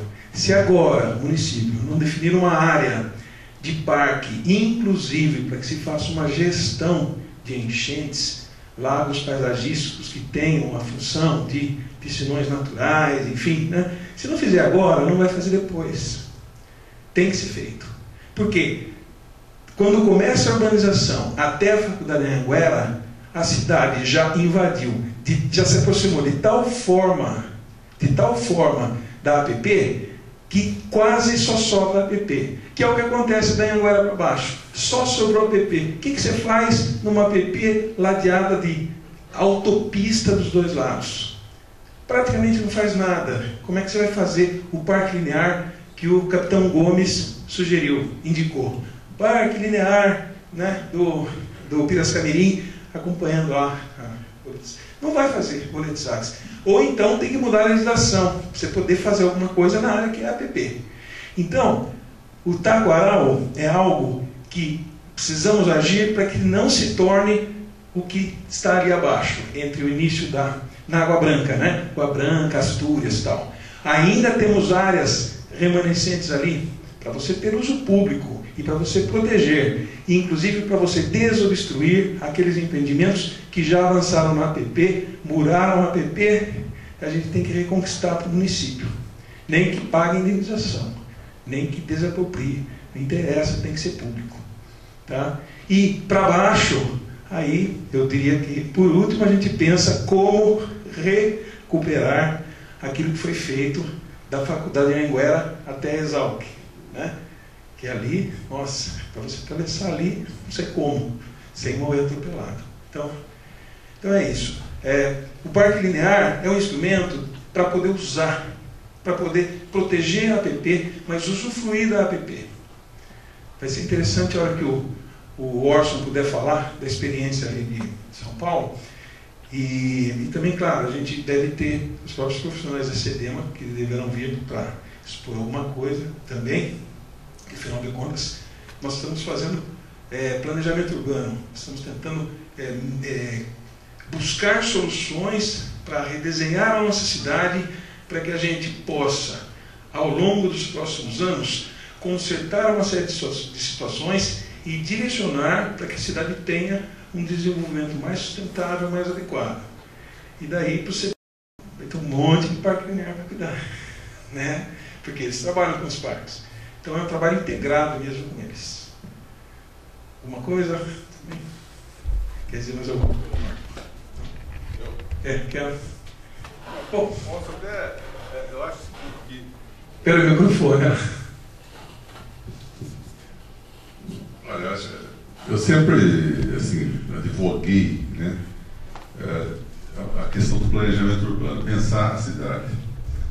E a cidade ela acontece de uma forma hoje que ela é desenhada por topógrafos, engenheiros e arquitetos, mas de forma autônoma, não como por um instituto, como a gente lutou para que tivesse o IPLAC na cidade. Só que o IPLAC acabou não cumprindo a função. Vou contar assim, há muito tempo atrás, em Campinas, eu acompanhei um caso de uma área para urbanizar. Então, como que acontece em Campinas? Você pega, vai na prefeitura, é viável fazer, eu quero fazer um loteamento, é viável. Rapidamente, é viável sim, porque está na área que é de viabilidade. Então é viável, não demora um ano para essa pessoa. Tá? E as diretrizes. Então, olha, está aqui a diretriz. Aqui vai passar uma avenida, aqui tem umas ruas, aqui esse parque, está aqui e tal. Então está definido. Aqui agora os lotes você pode dividir da forma que você quiser. Ou de tal ou tal forma. Quer dizer, a cidade se pensou. A semana passada eu tive aqui uma crítica, acho que a questão de modelos externos. Mas eu acho que a gente deve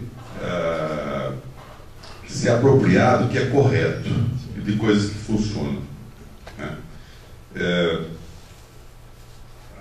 Certa vez, as coisas de 18 anos atrás, eu fui participar de uma feira em Bolonha. Foi a primeira vez que eu fui para a feira de Bolonha de construção civil. Estava com o meu primo parando em Madrid, num hotel em Madrid, e no hotel tinha um livro sobre a cidade. Esse livro mostrava como a cidade ia crescer. Então tinha a planta da cidade com um desenho, olha, aqui vai crescer em tal altura. Por quê?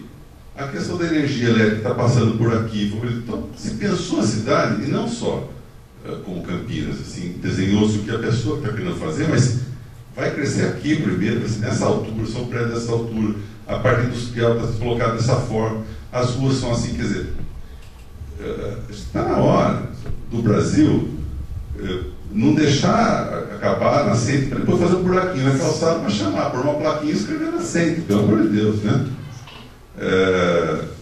Também não adianta querer transformar tudo que a área onde existe água, ou existe, quer dizer, querer voltar o país para uma Amazônia. Nós estamos numa área que a gente tem que pensar em termos de urbanização,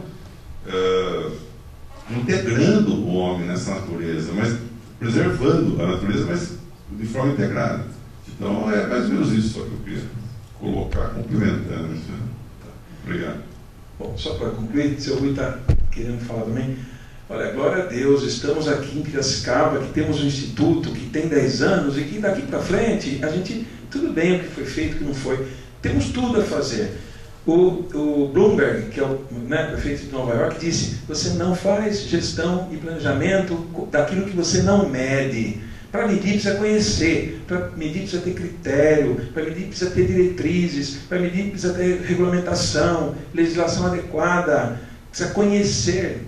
milimetricamente aquilo que você tem. Essa é a função do IPLAP.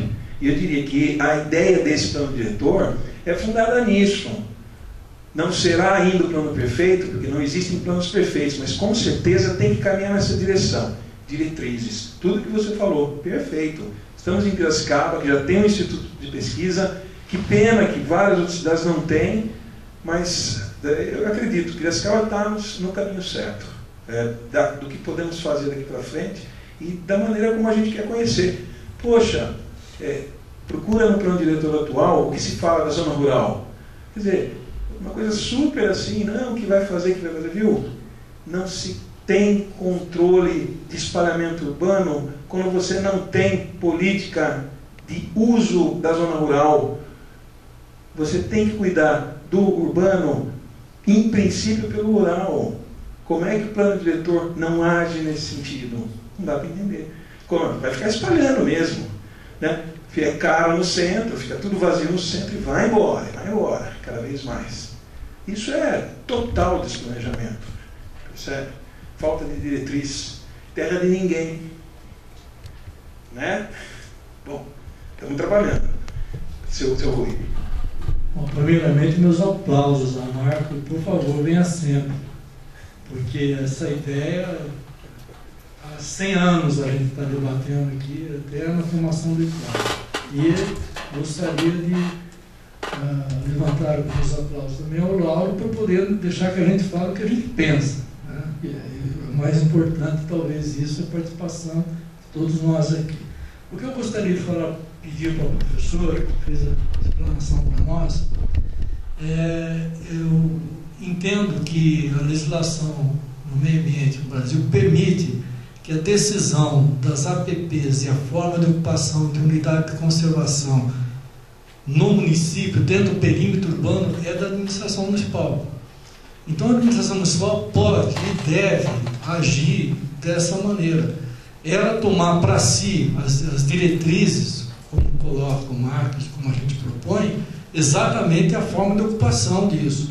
Já tive várias discussões aqui com algumas minas dentro da cidade e tudo mais, mas o município não toma iniciativa de regulamentar, vamos dizer assim, esse tipo de ocupação. Eu acho até que as unidades de conservação, partindo dos parques, sejam eles de forma incisiva, dentro do que a lei permite que faça, que o município planeje a ocupação dessas áreas, seja PP, seja com mina, seja fundo de vale, o que quer que seja, para poder preservar a água, como o senhor colocou, para produzir essa água. Talvez a produção da água vá até além da possibilidade dos fundos de vale, que tem por aí, etc. E a gente pode realmente, vamos dizer assim, mapear lugares onde a gente pode ter essa produção de água na zona rural, no próprio município. Mas eu entendo que dentro do perímetro urbano, quem tem que decidir é a administração, não é nem a legislação federal fala isso. Se a legislação federal fala isso, permite que o município decida e planeje sobre isso. Independe, vamos assim, falar pedagogicamente que independe de uma decisão do Estado ou da Federação. O município decide com seus munícipes. Tanto é que aquilo que o Marcos citou, que o que dá preferência é ao ser humano, não às demais coisas. Então, se nós estamos aqui, nós podemos definir como, ou a melhor forma de poder usar isso. Então, gostaria de que colocasse essa posição dentro do que o senhor propõe a fazer, porque aí o município pode decidir através do CDM, do IPLAP, mas talvez seja o IPLAP que decida isso a nível do mapeamento dessas situações. Era isso que eu queria colocar. Senhor Rui, o senhor tem coberto de razão e foi muito bem colocado. Eu gostaria de lembrar também, o Lauro citou várias vezes Extrema, né?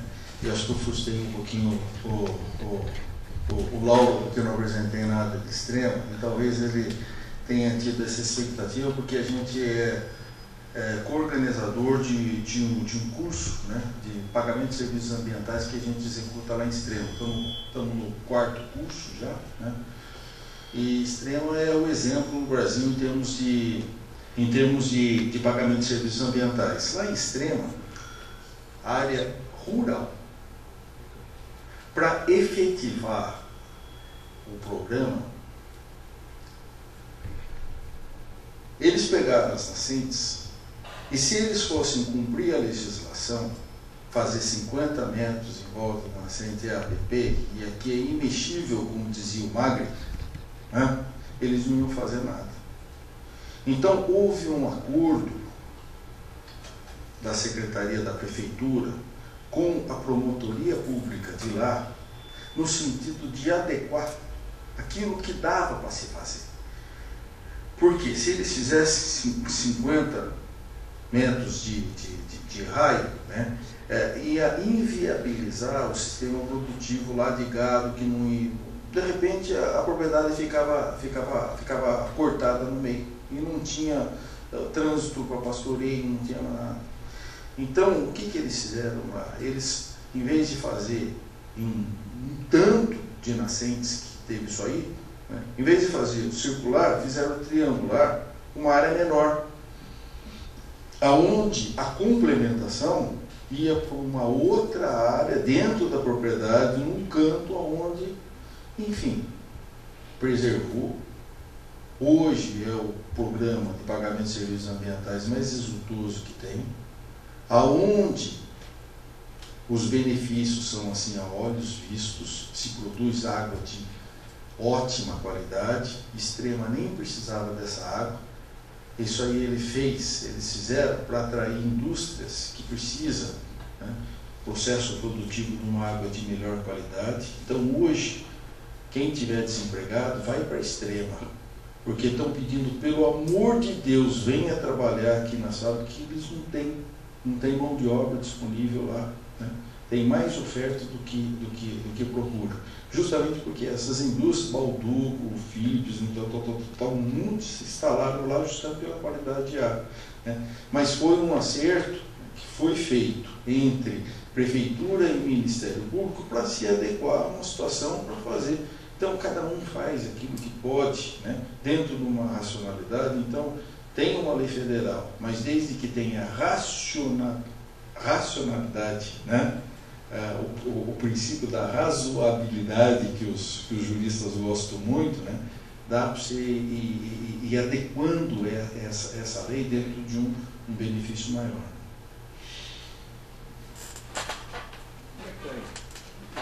Tem mais discussões? Tem mais inscrições? Bom, se todos estiverem satisfeitos, poderíamos encerrar. Tomar um café e tal. Então, bom, acho que por hoje nós gostaríamos de agradecer mais uma vez a presença do professor Minaldo. Amanhã a gente continua. Amanhã nós teremos outras pessoas que virão. Eu não me recordo. Leão Missior. O Leão Missior, ele vem de Belo Horizonte, ele trabalha com parques lineares, com o New Urbanismo. Ele é o representante no Brasil do New Urbanismo, né, um novo conceito urbanístico, e trabalha com parques lineares, trabalha também com microcentralidades, né, virado de Belo Horizonte. Então, aguardamos todos amanhã. Obrigado pela presença.